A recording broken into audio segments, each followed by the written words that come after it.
After the announcement that Christian Chivu is now an official Inter Milan player, comes another piece of positive news from the Inter headquarters.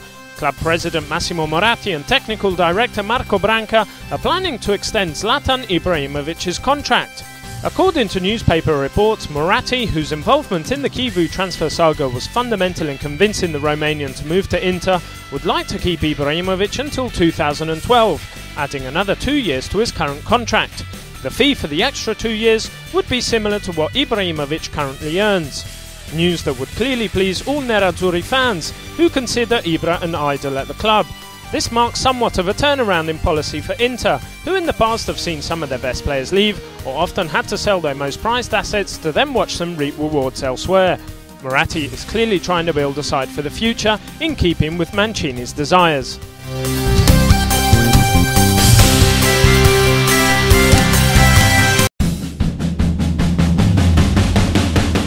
Today is the end of the holidays for the champions of Europe and the work begins. AC Milan play their first friendly against Lecco this evening, a team who play in Serie C1.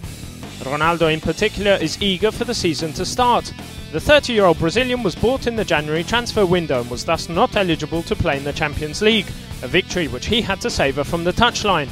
This time round Milan will have the phenomenon, as he's called, available from the start of the season, and all of Milan are counting on him to produce the goods that will take them far in all competitions. In addition, Carlo Ancelotti has backed up the words expressed by Gennaro Gattuso yesterday. According to the coach, Milan have the players to do well this season and do not need to buy just for the sake of buying. Either the club buys a world-class player or they stay as they are.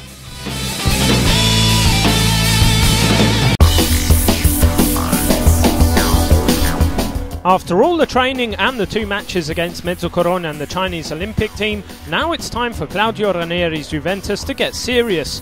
The players are ready in England, where they've just played against Newcastle, a game which they lost 2-0, and where they will also play against Sunderland. Then they go to Germany, where they'll face Hamburg. 3 tests that the Juve coach is anticipating with interest. These 3 fascinating matches and 9 more days of training will help improve the team's spirit even more, but more importantly they will also improve the fitness levels of each individual, which is just what Ranieri wants. Before the match against Newcastle, Ranieri was hoping to see Buffon in action, and his wish came true with Luque's and Carroll's goals. Juve were finally put to the test. Now the Roman coach has a better idea of how well equipped his new look Juventus is.